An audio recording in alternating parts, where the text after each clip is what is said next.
This is Passengers United.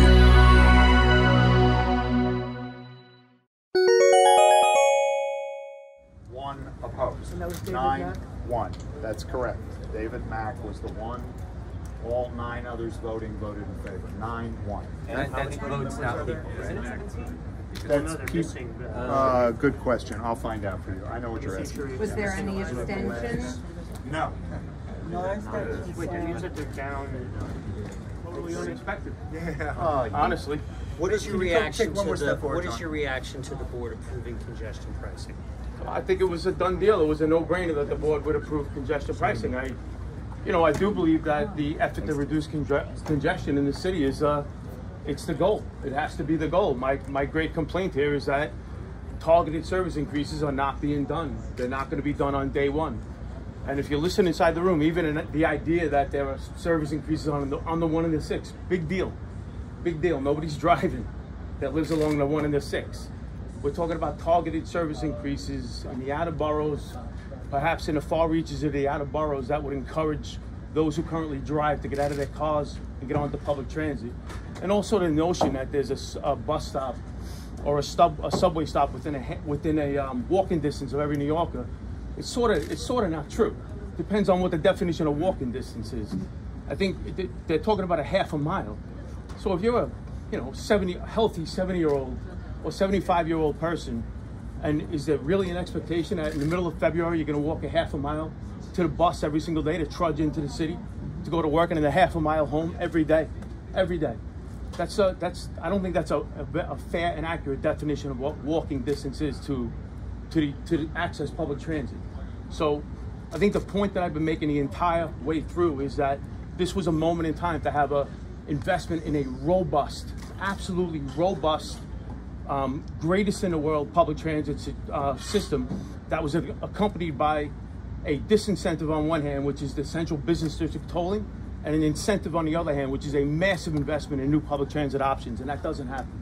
And I don't think it's going to reduce congestion to the point that they're saying. John, is there a connection between your resignation from the board and Mayor Adams, who appointed you to the TMRB, and his, wavering on the plan that was just approved? No, I think you'd have to ask him that question. I do believe there are elements of the report as well. So my objections to the report, I do have objections to the report. And they're not tremendous in nature, as Carl pointed out, Carl Weisborough. And I do want to say I think the members of the board and Juliet Michelson did a fantastic job within the scope of what they're permitted to do by the law. The law doesn't allow them to address the issue of service. But I do have objections, and one of them is the idea that if you have to be connected to Manhattan by a tunnel.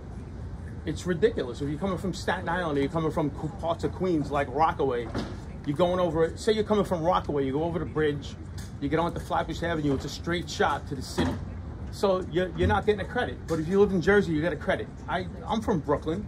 I grew up in Brooklyn. I reject that. I don't think anybody from Jersey should get a credit. And people from the outer boroughs, the blue collar people in New York, the working people that make the city go, should not get credits. I just think it's utterly unfair and ridiculous. Also, repeatedly tolling tour buses in Manhattan, I think is a super not good idea. It's a super bad idea. The tour buses bring commerce into the outer boroughs. It's the only taste of Manhattan tourist commerce that the outer boroughs get. And I think that it's unfair to the outer borough, actually pizzerias like Spumoni Garden in Brooklyn. Anybody eat a slice out of Spumoni Garden in Brooklyn? Pretty close to my house. Not far. Lots of transit workers go there for lunch every day.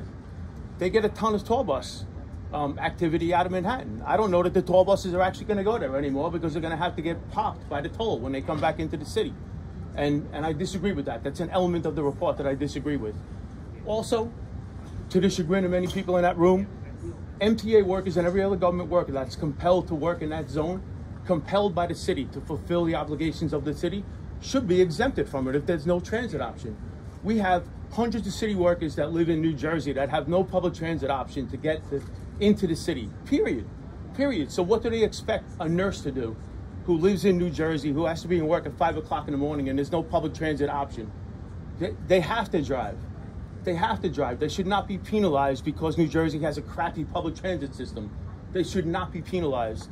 So those are the type of disagreements that I had.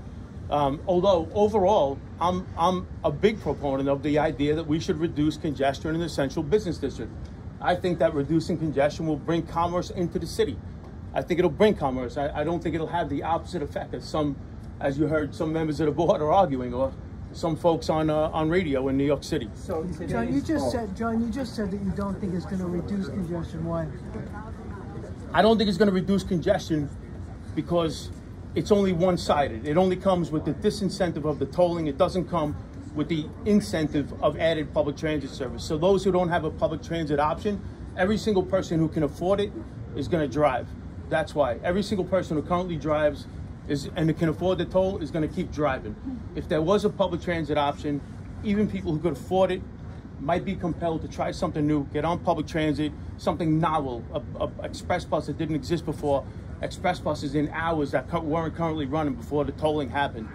That's why. Do you anticipate a further glut of for-hire vehicles, increase in yellow cabs, because they'll either fill a vacuum or they're just going to be looking for more people to transport around the city and in and out of the city? Would that cause congestion? I think you're going to find a situation where those who currently commute by vehicle, they're going to do an assessment of the cost. They're going to do an assessment of the weekly cost about whether or not it makes sense for them to continue driving and pay the toll or to jump into an Uber. That's what you're going to see. So the vote today opens the public comment period, and it sounds like you think this thing is just entirely signed, sealed, and delivered. I think the public comment period is very valuable. I think it's valuable. I think there are members of the board that will certainly listen if there's compelling arguments made by the public about how this should proceed forward. I do think there's value in public contribution to this. Absolutely. I don't think members of the board are robots at all, by any means. I think there are a lot of good people on that board. What I meant when I said that is that this was a done deal today. Yeah. So there are private commuter buses that do fill the void of where the MTA fails, and they're also getting charged the toll. Do you think that that's fair? Do you think they should be exempt because they are providing service where? I think look, this is getting deep into the weeds. I think that every single thing can't be, like somebody said it in there, you can't please everybody all the time. If there are private commuter buses that are commuting folks and they're doing it in conjunction with some sort of government entity, then of course they should absolutely be exempt. They shouldn't get hit with the toll. They're providing a good service for society. Have you pitched any specific routes or extra express bus hours to the MTA? You've been talking about expanding transit for the entirety of your time on the TMRB. Yeah. Before that, you're in the room a lot. Have you pitched any specific ideas to them that they've rejected? No. So I've actually asked for an analysis of where they think that the riders, the so-called 120,000 riders that they talk about, where they expect those riders to come from. An analysis, because I think that's where you begin to address service. You don't address service based on post-pandemic ridership trends. You don't, obviously service along the 1 and the 6 and large swaths of the C line and the A line aren't, large swaths of the C line aren't going to address the needs of those who want to drive. Still, the way that you win hearts and minds by putting out a really robust product that doesn't quite exist right now. It's an organizing issue. You win hearts and minds by putting out robust transit service and driving the notion that congestion is horrifically bad for New York City. So it's a disincentive with tolling, and it's an incentive with public transit options that don't currently exist right now. They have boosted service. I know Rich talked about the 1 and the 6. They've also boosted it on the R and on the N and on the J, which are lines that go to parts of the city that. Where does the R goes go? to Bay Ridge. Yeah. All right. Yeah. So what do you in Bay Ridge? In the J goes you have out express to bus Jamaica. options, and then you get on the R train at 95th Street. You head into the city. Yeah.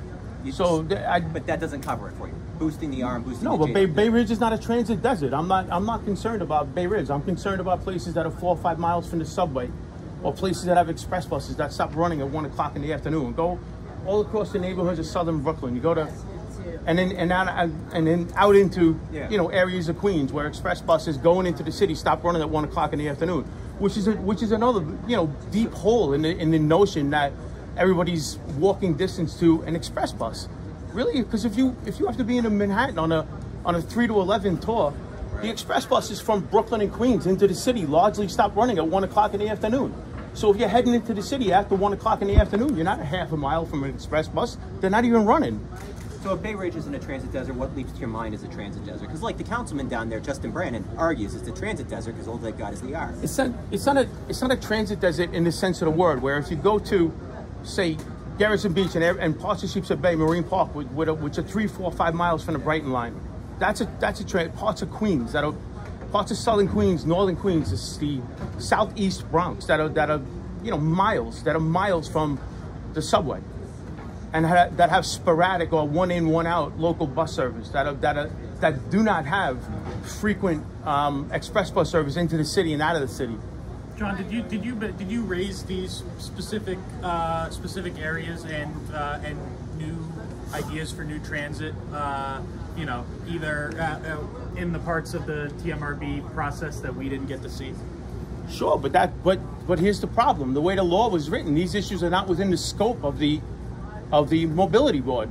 So, and I don't think that anybody on the mobility board actually disagrees with the notion that new service should be put out to accompany the disincentive of the tolling. I don't think there's any disagreement about that. What there is a limited in scope ability to address it by the board, by the mobility board. This MTA board would be the entity that would have to address that. So, but you know, and maybe they will. We'll see. But anyway, thank you. Can I get your name and title, please? Yeah, my name is John Samuelson, International President of the greatest union in history, the Transport Workers Union. Mike Quill's union. Oh, what about the transit workers who didn't apply for exemptions? What do you think about that? Absolutely. You think transit workers I said have it, yeah. gotten it? Anybody who works for the government that's compelled to work in a central business district absolutely should be exempted. But why wasn't it negotiated in the contract with TWU Local 100 when the MT was doing it? Go talk to them. Who are you? I'm the president of Passengers United. I'm just asking you a question. Go talk to Local 100.